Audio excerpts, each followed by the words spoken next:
É como alguém que, para vencer, enfrentou uma dificuldade muito grande e, para isso acontecer, vestiu uma armadura, lutou, batalhou, venceu, e quando está lá para comemorar, não consegue tirar a armadura. A guerra acabou, mas você continua lá, armado.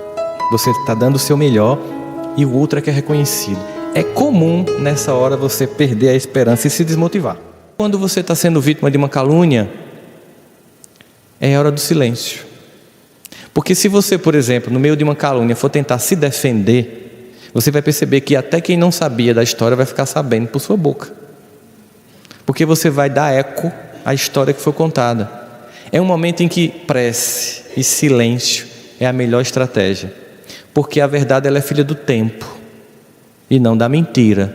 Ela é filha do tempo e não da força.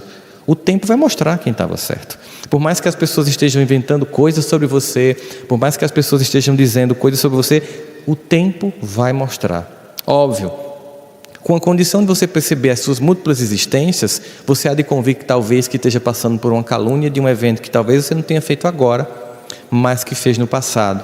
E que no passado soube se safar disso, mas que agora tem que se reencontrar com isso, com essa história. Mais ainda a necessidade do silêncio, de uma aceitação que não quer dizer que você vai ficar parado, porque você está agindo de um outro modo. Ao invés de ir para o embate com um caluniador, que pode ser uma calúnia afetiva, uma calúnia de trabalho, uma calúnia moral, ao invés de ir para o embate com a pessoa, você vai esperar que o fogo baixe, porque vocês já devem ter feito isso, resolver inflamado, resolver com raiva. Já devem ter passado por isso, assim, você está muito mal, está muito irritado e vai tentar resolver. Geralmente não dá certo. Por isso que tem um ditado que diz que a gente nunca deve prometer feliz, nem decidir triste. Nesse tempo de silêncio, a gente tem que ficar realmente em silêncio para dar significado ao que aconteceu. Por que eu estou passando por isso? Que gestos e atitudes minhas me levaram a esse ponto? De que modo eu vou passar por isso? Qual a estratégia mais digna, mais decente, mais até grandiosa de ultrapassar por essa etapa? A primeira coisa que com relação ao que tudo passa é que eu preciso aceitar que meus defeitos, eles também um dia vão passar. Não vão ser mágicos, mas vão passar. Se eu ficar me punindo porque não consegui mudar ainda, eu não vou ter energia para fazer o movimento correto. Muitas vezes a gente tenta conter o defeito. A gente tenta criar uma represa, porque a gente imagina que aquilo que a gente faz de ruim é o que provoca toda a nossa dor. Aquele é um ponto da personalidade, de fato, que a gente está aqui para trabalhar. E é isso, trabalhar num processo que pode durar toda uma vida. E aí, se eu ficar concentrado no meu ponto negativo, no meu defeito, eu vou dar ele uma ênfase tão grande, mas tão grande, que ele vai fazer uma metástase psicológica na minha vida. Aquilo vira um câncer. Eu passo a me olhar a partir do que eu faço de ruim, sem conseguir enxergar uma única virtude, sem conseguir enxergar um único ponto de luz, e fico me olhando apenas no ponto da minha queda. Os personagens que Jesus encontra no caminho, aqueles que a gente escuta há milênios, aquelas histórias, né? A samaritana do poço, Zaqueu, o cobrador de impostos, a mulher adúltera, tantos personagens, eram personagens que todo mundo via a partir do defeito, e que a própria pessoa se via a partir do defeito, até que chegou o Senhor das virtudes, e lançou um olhar de misericórdia, e de entendimento, de enxergar naquela alma muito mais do que a queda, mas a possibilidade que todos temos de se erguer. Você está dando o seu melhor e o outro é que é reconhecido. É comum nessa hora você perder a esperança e se desmotivar. Sabe de uma coisa? Ser correto não gera reconhecimento, ser honesto não gera reconhecimento, fazer a coisa da melhor forma não gera reconhecimento, então eu vou fazer o pacto da mediocridade, vou fazer o que todo mundo faz e pronto, vou empurrar com a barriga. Quando você faz isso, quem venceu foi o outro. porque ele convenceu a ser tão incompetente quanto ele. É hora de continuar fazendo o seu melhor, porque o tempo do reconhecimento vai ser depois, não é na hora que a gente quer.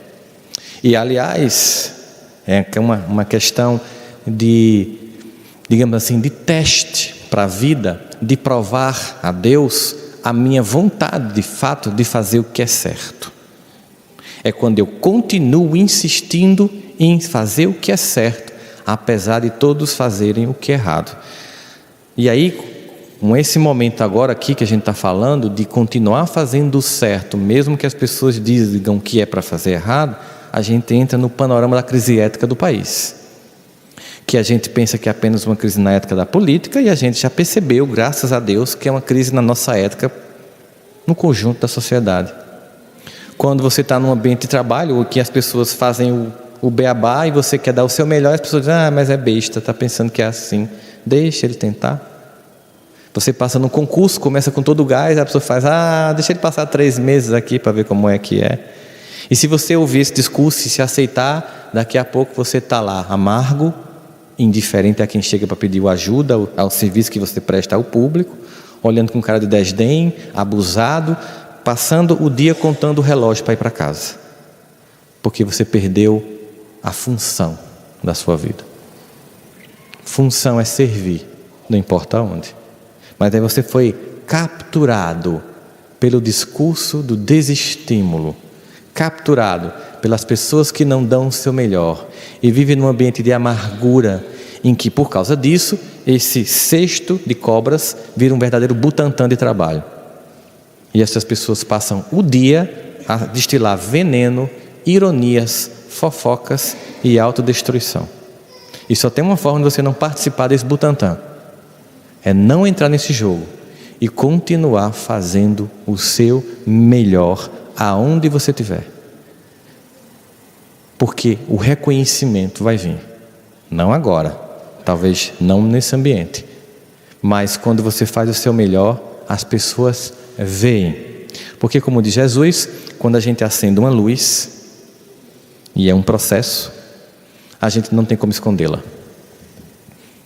Não tem como botar debaixo de uma mesa. Quando acende uma luz, ela vai ser vista, é impossível, ele até usa, é impossível esconder uma cidade em cima de uma montanha.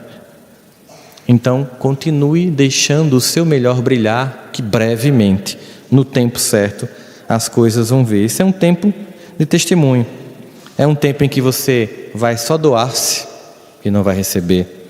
É um tempo de silêncio. É tempo, inclusive, de aprender com o tempo. Ou como diz lá em Eclesiastes, é tempo de carregar pedras.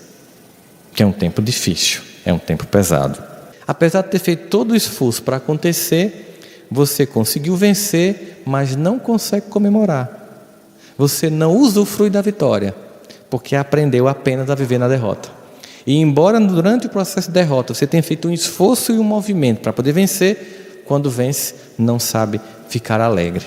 É como alguém que, para vencer, enfrentou uma dificuldade muito grande e, para isso acontecer, vestiu uma armadura, lutou, batalhou, venceu, e quando está lá para comemorar, não consegue tirar a armadura. A guerra acabou, mas você continua lá, armado, porque você passou a vida conquistando com muito esforço e não consegue dizer, pronto, agora é hora de descansar, é hora de comemorar, é hora de ser um pouco feliz. Até porque nesse ciclo é importante esses momentos de felicidades, porque também os momentos de tristeza são momentos, eles todos são passageiros, porque a lembrança dos dias bons e a expectativa dos dias bons que virão é quem vai me fazer também ter força para suportar os dias ruins nos quais me encontro.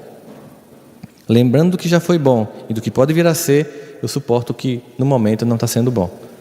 Emmanuel finalmente nos propõe então uma análise, digamos assim, poética sobre essa questão, deixando para nós a condição de que tem uma coisa que não vai passar.